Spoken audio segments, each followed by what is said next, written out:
வணக்கம். தமிழ் பேசும் மக்களின் உரிமை குரலான வீரகேசரியின் இரவு நேர பிரதான செய்திகள். வாசிப்பது அவினேஷ் ஜான்சன், செய்தியாசிரியர் MD லூசியஸ். முதலில் தலைப்புச் செய்திகள். Zuzi The Clothing Store முழு குடும்பத்தினருக்கும் தேவையான அனைத்து ஆடை அணிகலன்களையும் ஒரே இடத்தில் கொள்வனவு செய்யுங்கள். அனைவருக்கும் ட்ரெண்டிங்கான எக்ஸ்க்ளூசிவ் கலெக்ஷன்ஸ் எங்களிடம். கொட்டஹென, ஹேட்டன் மற்றும் வில்லபத்தை புதிய கிளையில். சந்தோஷமான தருணங்களை ஜூசியுடன் கொண்டாடுங்கள். இலங்கையை உலுக்கியுள்ள படகு விபத்து. கப்பலுடன் மோதியதாக தகவல். உயிரை காப்பாற்றாமல் பார்த்து கொண்டிருந்த வீரர்கள். இலங்கை தொடர்பில் அமெரிக்கா எடுத்த அதிரடி தீர்மானம். அமைதி காக்கும் அதிகாரிகள். கனடாவில் இருந்து இலங்கைக்கு வந்த போதியால் அதிகாரிகளுக்கு அதிர்ச்சி. 5 கோடி ரூபாய் பெறுமதி என தகவல். குழந்தையை பாலியல் துஷ்பிரயோகம் செய்த பெரியப்பா. கொழும்பு மேல் நீதிமன்ற நீதிபதி எடுத்த அதிரடி தீர்மானம். நிறைய பணம் சம்பாதிக்கலாம். இலங்கையர்களிடம் அவசர கோரிக்கை. கமனேயை கொலை செய்வதே எமது திட்டமாக இருந்தது. இஸ்ரேல் அமைச்சர் பரபரப்பு தகவல். உள்நாட்டு செய்திகள்.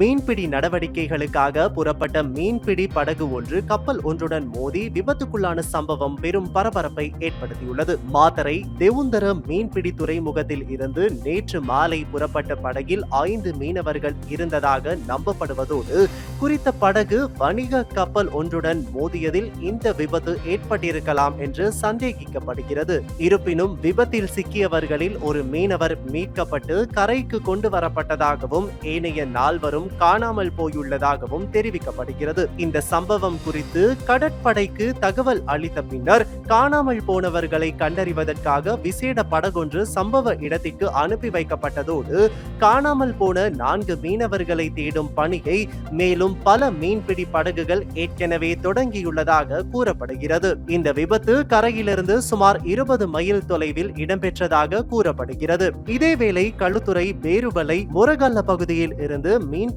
நடவடிக்கைகளுக்காக கடலுக்கு சென்ற மீனவர்கள் படகு கவிழ்ந்து காணாமல் போயுள்ளதாக போலீசார் தெரிவித்தனர். இவ்வாறு காணாமல் போனவர்கள் தனுஷா மரைன் என்ற படகில் சென்றுள்ளதோடு அலுத்கம பகுதியை சேர்ந்த நதுன் குமார மற்றும் அவரது சகோதரர் துமிந்த நதுன் குமார ஆகியோர் என தெரிவிக்கப்படுகிறது. கடலில் விபத்துக்குள்ளான 2 மீன்பிடி படகுகளில் இருந்து மீனவர்களை மீட்பதற்காக பெல் 412 ஹெலிகாப்டரை பயன்படுத்துமாறு விமானப்படைக்கு பாதுகாப்பு செயலாளர் அறிவுறுத்தியுள்ளார். இதே நேரம் இந்த விபத்தில் சிக்கியவர்களை உடனடியாக மீட்க கரையில் இருந்த உயிர் காக்கும் அதிகாரிகளிடம் கோரிய போதும் விபத்துக்குள்ளான நபர்கள் நீரில் மூழ்க மாட்டார்கள் என அசம்பந்தமாக பதில் கூறியதாக அங்கிருந்த உறவினர் கவலை வெளியிட்டுள்ளனர்.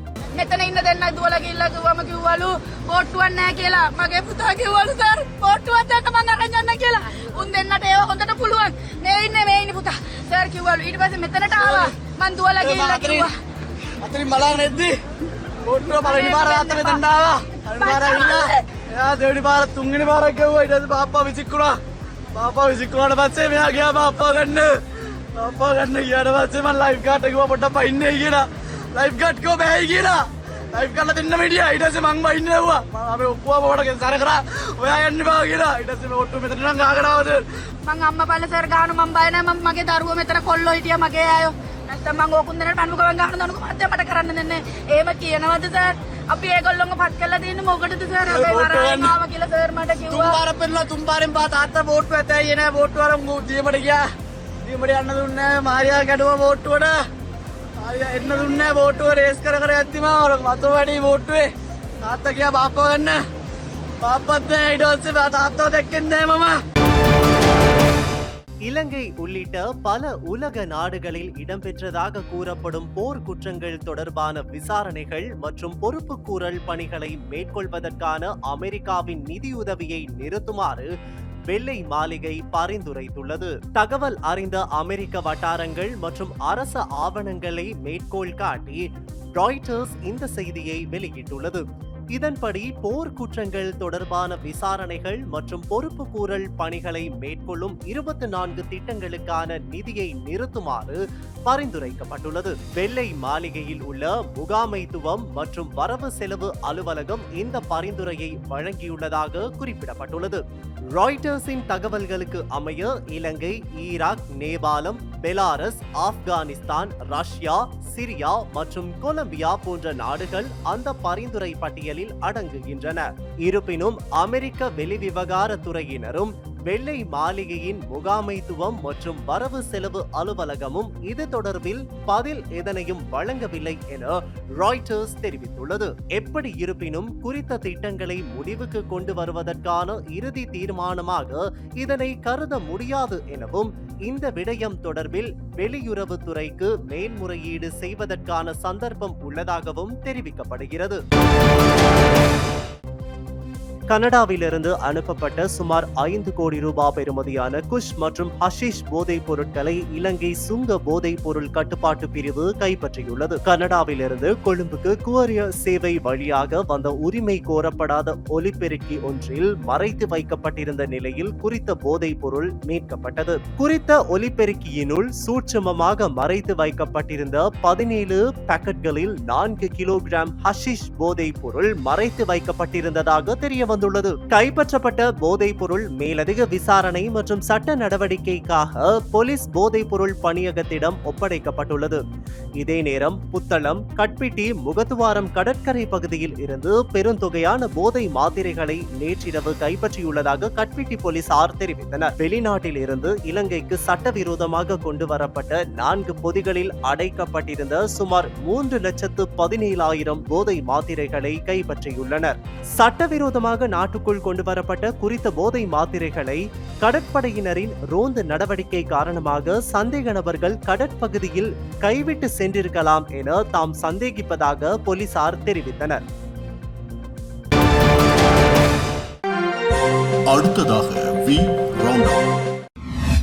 குழந்தையை பாலியல் துஷ்பிரயோகம் செய்த பெரியப்பா கொழும்பு மேல் நீதிமன்ற நீதிபதி எடுத்த அதிரடி தீர்மானம். தனது சொந்த சகோதரனின் பாலர் வகுப்பு மகளை 2 மாதங்களுக்கும் மேலாக பாலியல் ரீதியாக துஷ்பிரயோகம் செய்ததாக 68 வயதான ஒருவருக்கு கொழும்பு மேல் நீதிமன்ற நீதிபதி RSS சப்புவிதான 60 ஆண்டுகள் கடுங்காவல் சிறை தண்டனை விதித்தார். குற்றம் சாட்டப்பட்டவருக்கு 30,000 ரூபாய் அபராதமும் விதித்தார். மேலும் பாதிக்கப்பட்டவருக்கு 10 லட்சம் ரூபாய் இழப்பீடு வழங்கவும் மேல் நீதிமன்ற நீதிபதி உத்தரவிட்டார்.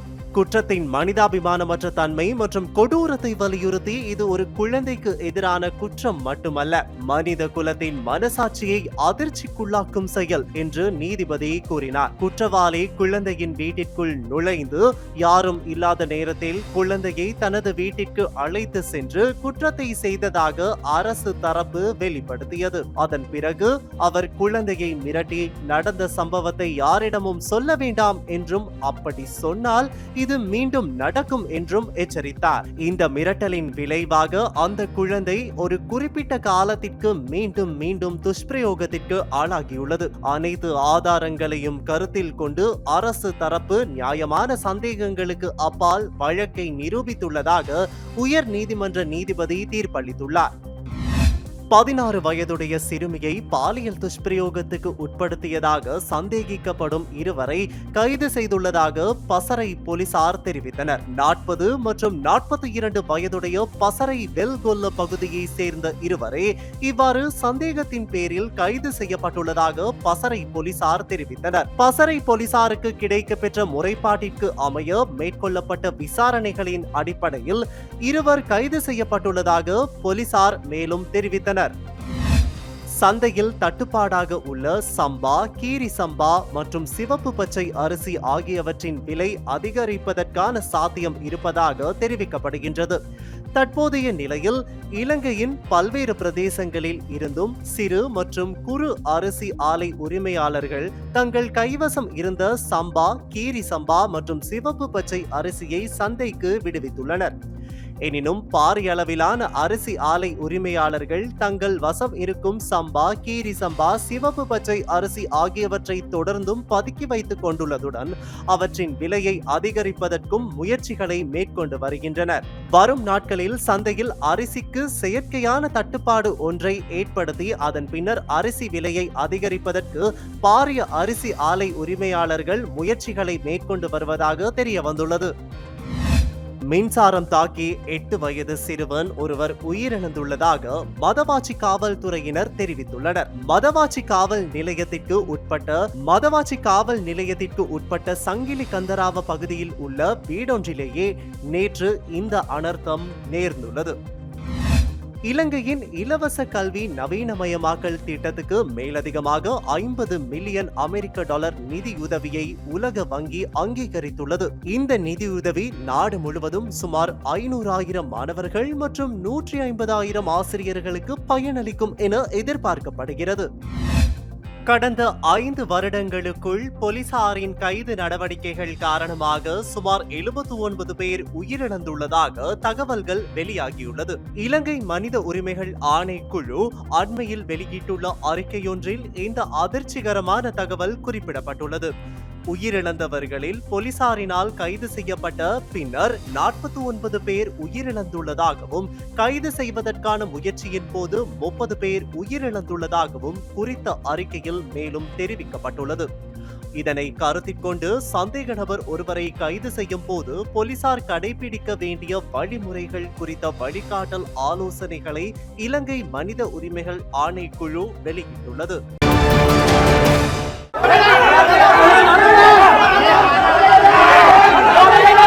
வெலிகம பிரதேச சபையின் தவிசாளர் தெரிவு செய்யப்படும் வாக்கெடுப்பு வெள்ளிக்கிழமை நடைபெறவிருந்த நிலையில் தேசிய மக்கள் சக்தியின் 2 உறுப்பினர்கள் கடத்தப்பட்டு காணாமல் போன நிலையில் வெள்ளிக்கிழமை மாலை அவர்கள் இருவரும் காலி உணவட்டுன கடற்கரையில் இருந்த போது கண்டுபிடிக்கப்பட்டுள்ளனர். இவர்கள் இருவருக்கும் எவ்வித பாதிப்பும் ஏற்படவில்லை என்று போலீஸ் ஊடக பிரிவு தெரிவித்துள்ளது. வெலிகம பிரதேச சபையின் தவிசாளர் தெரிவு செய்யப்படும் வாக்கெடுப்பு வெள்ளிக்கிழமை காலை நடைபெறவிருந்த நிலையில் இந்த 2 உறுப்பினர்களும் கடத்தப்பட்டதாக தெரிவிக்கப்பட்டது.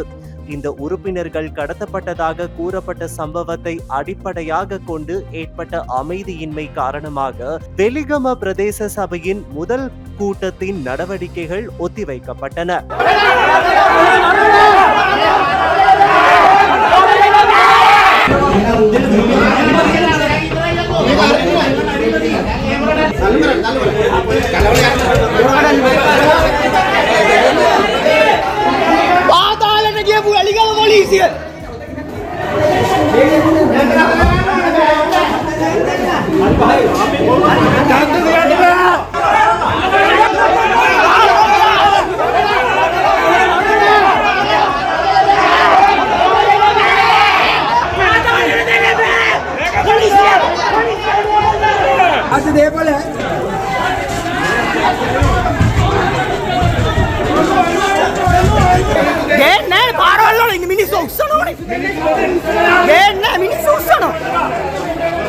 ආණ්ඩුවන ඔබතුමාලගේ ජනාධිපති මේ යුනිෆෝම් එකට කරු කරන් පගාව ගන්න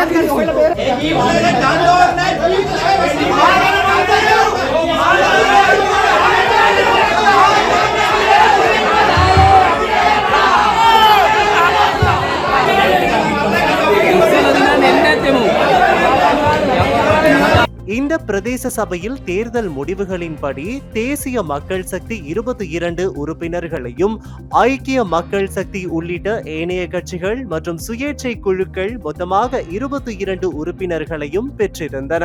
இதன்படி பிரதேச சபையின் தவிசாளரை தெரிவு செய்வதற்காக தென் மாகாண உள்ளூராட்சி ஆணையாளரின் தலைமையில் காலை 9:30 மணியளவில் சபை நடவடிக்கைகள் ஆரம்பமாகின.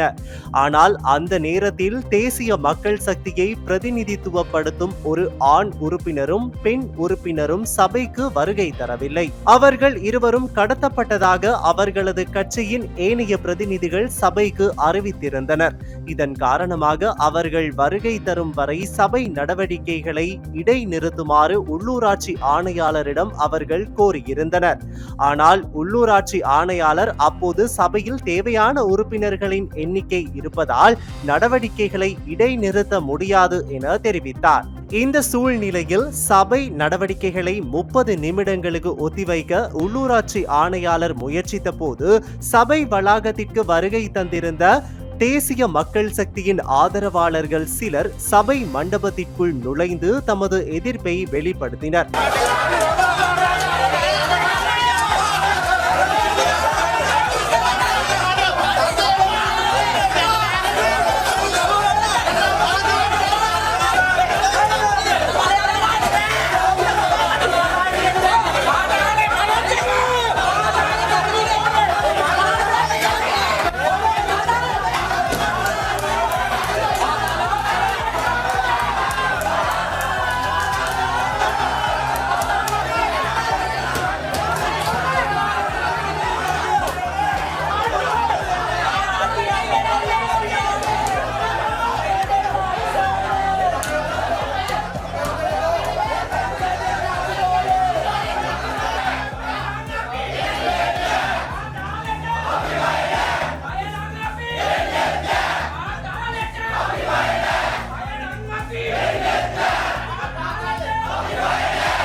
இந்த அமைதியின்மை காரணமாக சபை நடவடிக்கைகளை முன்னெடுக்க முடியவில்லை. இதனால் அடுத்த 30 நாட்களுக்குள் மீண்டும் சபை கூடுவதற்கு எதிர்பார்த்து தென் மாகாண உள்ளூராட்சி ஆணையாளரால் சபை ஒத்திவைக்கப்பட்டது. தேசிய மக்கள் சக்தியின் அஜித் பிரியந்தவும் கமனி மாலா அல்விஸும் இவ்வாறு கடத்தப்பட்டதாக தெரிவிக்கப்படும் நிலையில் வெள்ளிக்கிழமை மாலை அவர்கள் இருவரும் காலி உணவட்டுன கடற்கரையில் இருந்தபோது கண்டுபிடிக்கப்பட்டனர்.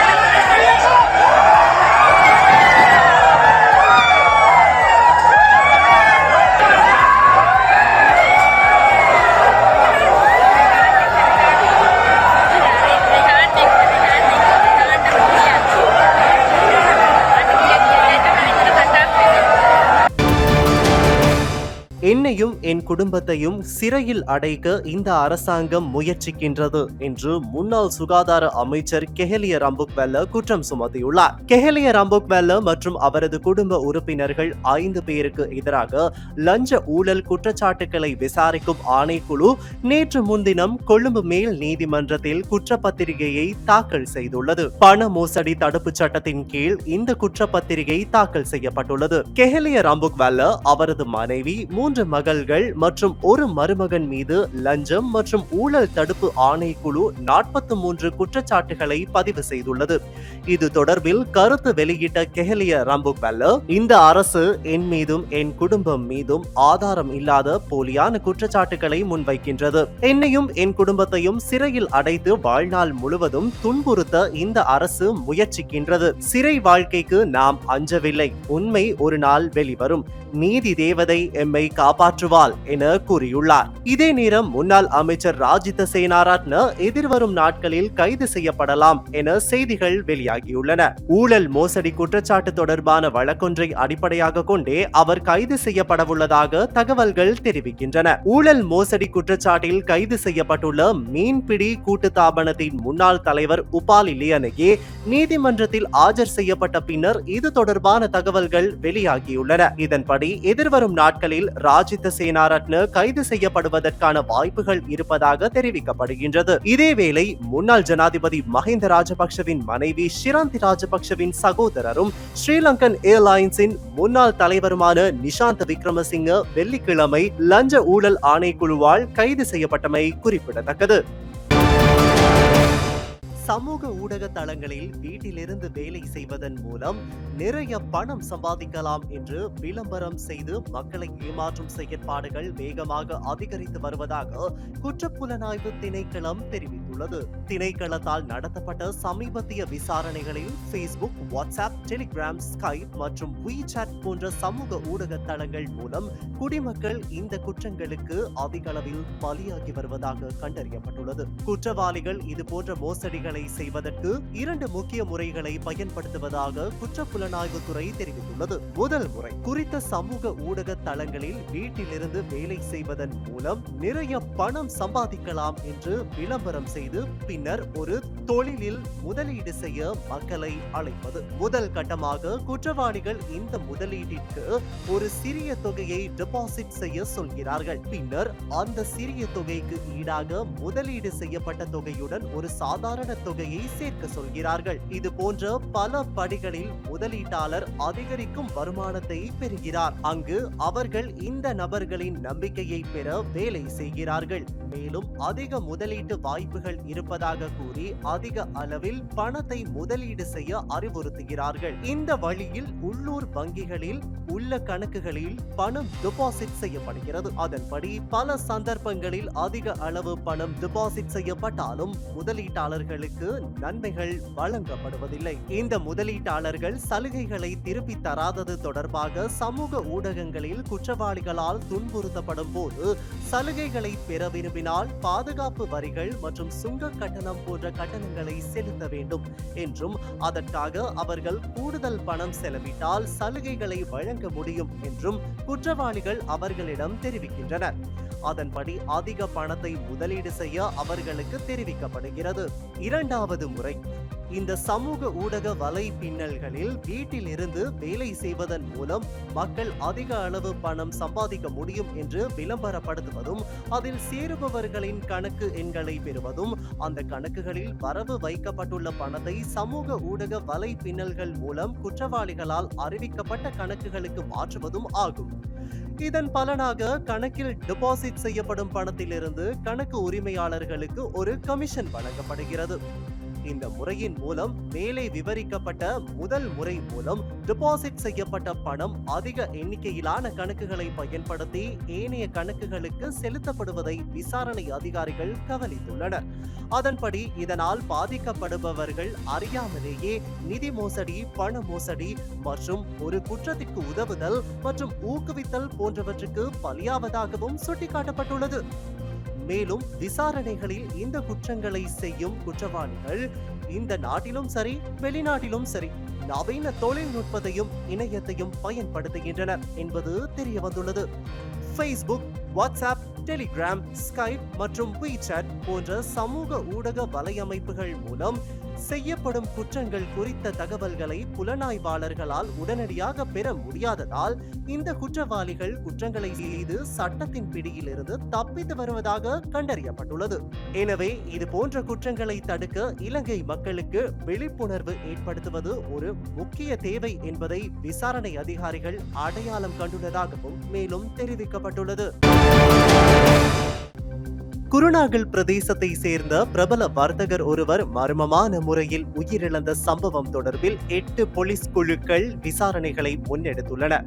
குறித்த வர்த்தகரின் சடலம் நேற்று மஹவ தியதம்பையில் உள்ள காட்டுப்பகுதியில் எரிந்த நிலையில் கண்டெடுக்கப்பட்டது. இதேவேளை அவர் இறப்பதற்கு சற்று முன்பு தங்க ஆபரணங்களை அடகு வைத்து பெறப்பட்டதாக கூறப்படும் சுமார் 25 லட்சம் ரூபாவை போலீசார் அவருடைய காரில் கண்டுபிடித்துள்ளனர். இந்த பெருந்தொகை பணம் எந்த நோக்கத்திற்காக ஏற்பாடு செய்யப்பட்டது மற்றும் அது கொலையுடன் தொடர்புடையதா என்பது குறித்து புலனாய்வாளர்கள் கவனம் செலுத்தி வருவதாகவும் தெரிவிக்கப்பட்டுள்ளது. அத்துடன் உயிரிழந்த வர்த்தகரின் தொலைபேசி அழைப்புகள் தொடர்பான பகுப்பாய்வு அறிக்கையை பெற்றுக்கொள்ளவும் நடவடிக்கை எடுக்கப்பட்டுள்ளதாக போலீசார் தெரிவித்துள்ளனர். குருநாகல் தொரட்டியாவு போலீஸ் பிரிவில் வசிக்கும் குறித்த தொழிலதிபர் முடிவெட்ட போவதாக கூறி ஜீப்பில் வீட்டை விட்டு சென்றதாக குடும்ப உறுப்பினர்கள் தெரிவித்துள்ளனர். மாலை வரை அவர் வீடு திரும்பாத நிலையில் அவரது கையடக்க தொலைபேசியும் இயங்காமல் போயுள்ளது. இதனால் அவரது மனைவி போலீஸ் நிலையத்தில் முறைப்பாடு செய்துள்ளார்.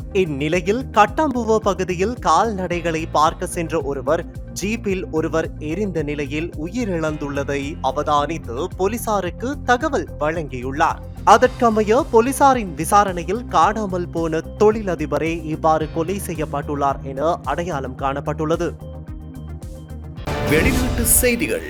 ஈரானுக்கு $30 பில்லியன் நிதி உதவி உள்ளிட்ட பல சலுகைகள். அமெரிக்காவின் முக்கிய அறிவிப்பு. யுரேனியம் செறிவூட்டுவதை ஈரான் நிறுத்தினால் அணு மின்சக்தி திட்டத்தில் $30 பில்லியன் முதலீடு. தடைகள் நீக்கம். வெளிநாட்டு வங்கிகளில் முடக்கப்பட்ட பணம் விடுவிப்பு உட்பட பல சலுகைகளை வழங்க அமெரிக்கா முன்வந்துள்ளது. மின்சார உற்பத்திக்கு மாத்திரமே அணுசக்தியை பயன்படுத்துவோம் என கூறி வந்த ஈரான் அணு ஆயுதம் தயாரிக்க யுரேனியம் செறிவூட்டும் பணியை தொடங்கியது. இதை தடுத்து நிறுத்துவதற்காக ஈரான் அணு ஒப்பந்தத்தில் கையெழுத்திட வேண்டும் என அமெரிக்கா வலியுறுத்தி வந்தது. இது தொடர்பாக அமெரிக்கா ஈரான் இடையே 5 கட்ட பேச்சுவார்த்தைகள் ஓமானில் நடந்து வந்தன. 6வது கட்ட பேச்சுவார்த்தை நடப்பதற்கு முன்பாக ஈரான் மீது இஸ்ரேல் தாக்குதலை தொடங்கியது. ஈரான் அணுசக்தி தளங்கள் மீது தாக்குதல் நடத்தப்பட்டன. ஈரான் இஸ்ரேல் இடையே போர் தீவிரம் அடைந்ததால் அமெரிக்கா ஈரான் அணுசக்தி தளங்கள் மீது சக்தி வாய்ந்த குண்டுகளை வீசி தாக்குதல் நடத்தியது. தற்போது ஈரான் இஸ்ரேல் இடையே போர் நிறுத்த ஒப்பந்தம் ஏற்பட்டுள்ளது. இந்நிலையில் ஈரானை மீண்டும் பேச்சுவார்த்தைக்கு அழைக்க அமெரிக்கா தீவிரம் காட்டுகிறது. யுரேனியம் செறிவூட்டலை ஈரான் முற்றிலும் கைவிட்டால் அணு மின்சக்தி உற்பத்தி திட்டத்தில் $30 பில்லியன் முதலீடு. ஈரான் மீதான தடைகள் நீக்கப்படும். வெளிநாட்டு வங்கிகளில் முடக்கப்பட்ட ஈரான் பணம் $6 பில்லியன் விடுவிக்கப்படும். அமெரிக்கா குண்டு வீசி அளித்த ஃபோர்டோ யுரேனியம் செறிவூட்டல் மையம் அணு மின்சக்தி நிலையமாக மாற்றப்படும் என ஏராளமான சலுகைகளை வழங்க அமெரிக்க ஜனாதிபதி டொனால்ட் ட்ரம்ப் நிர்வாகம் முன்வந்துள்ளது. இது தொடர்பாக மத்திய கிழக்கு நாடுகளுக்கான அமெரிக்க சிறப்பு தூதர் ஸ்டீவ் விட்காஃப் கூறுகையில், ஈரானுடன் விரிவான அமைதி ஒப்பந்தம் மேற்கொள்ள முயற்சி மேற்கொண்டு வருகிறோம். யுரேனியம் செறிவூட்டலை ஈரான் கைவிட்டு அணு மின்சக்தி திட்டத்தில் மாத்திரம் கவனம் செலுத்த வேண்டும். இது தொடர்பான பேச்சுவார்த்தை அடுத்த வாரம் நடைபெறுவதற்கான வாய்ப்புகள் உள்ளன என தெரிவித்தார். இஸ்ரேல் ஈரான் இடையே போர் நிறுத்தத்தில் முக்கிய பங்காற்றிய கட்டார், அமெரிக்கா ஈரான் இடையேயான பேச்சுவார்த்தையில் தொடர்ந்து முக்கிய பங்காற்றும் என கூறப்படுகிறது. வெளிநாட்டு செய்திகள்.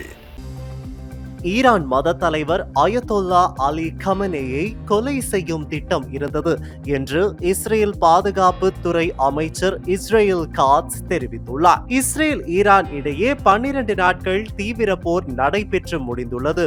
இது குறித்து இஸ்ரேல் பாதுகாப்பு துறை அமைச்சர் இஸ்ரேல் காட்ஸ் நேற்று ஊடகவியலாளர்களிடம் கருத்து தெரிவிக்கையில், ונוודא שכל מרחב הביטחון בדרום סוריה מפורז ונקי מנשק ומאיומים ונגן גם על שלומם של הדרוזים במרחב. அணு ஆயுதங்களை ஈரான் தயாரிப்பதை தடுக்க கடந்த 13ஆம் திகதி அந்த நாட்டின் மீது தாக்குதல் தொடுத்தோம். 12 நாட்கள் நீடித்த போரில் எங்களது லட்சியங்களை அடைந்து விட்டோம். இஸ்ரேலுக்கு அச்சுறுத்தல் ஏற்பட்டால் ஈரான் மீது மீண்டும் தாக்குதல் நடத்த தயங்க மாட்டோம். தற்போது நடத்தப்பட்ட தாக்குதலை விட 100 மடங்கு அதிகமாக தாக்குதல் நடத்துவோம். ஈரான் மத தலைவர் அயத்தொல்லா அலி கமெனாய் நவீன கால ஹிட்லராக செயல்படுகிறார். போரின் போது அவரை மிக தீவிரமாக தேடினோம். அவரை கொல்லும் திட்டம் இருந்தது. இதற்கு அமெரிக்காவின் அனுமதி அவசியமில்லை. ஆனால் அவர் பூமிக்கு அடியில் பாதாள அறையில் ஒளிந்து கொண்டார். இதன் காரணமாக இஸ்ரேல் ராணுவத்திடம் அவர் சிக்கவில்லை. கமெனாய் தொடர்ந்து பாதாள அறையில் பதுங்கி இருந்தால் அவருக்கு நல்லது. ஈரானின் செறிவூட்டப்பட்ட யுரேனியம் எங்கிருக்கிறது என்பது தெரியவில்லை. எனினும் இனிமேல் ஈரானால் யுரேனியத்தை செறிவூட்ட முடியாது. அந்த நாட்டின் அணுசக்தி தளங்கள் முழுமையாக அழிக்கப்பட்டுவிட்டன என அமைச்சர் இஸ்ரேல் காட்ஸ் தெரிவித்தார். இதே நேரம் 1970ஆம் ஆண்டில் அணு ஆயுத தடை சட்டத்தில் ஈரான் கையெழுத்திட்டது. இந்த சூழலில் ஈரான் வெளியுறவு அமைச்சர் அப்பாஸ் அராக்சி கூறும்போது, சர்வதேச அணுசக்தி முகமைக்கு இனிமேல் ஒத்துழைப்பு வழங்க மாட்டோம் என்று தெரிவித்தார். இன்றைய நாணய மாற்று விகிதம்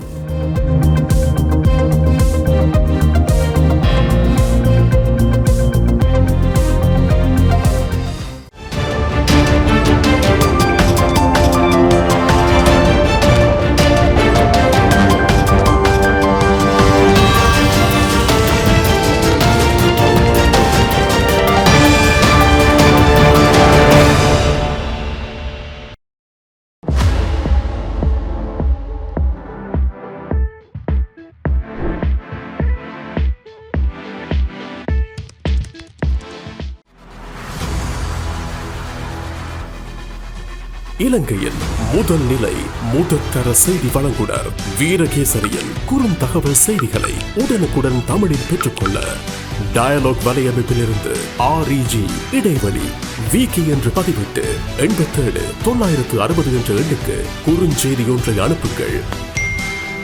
வீரகேசரி செய்தியுடன் இணைந்திருங்கள்.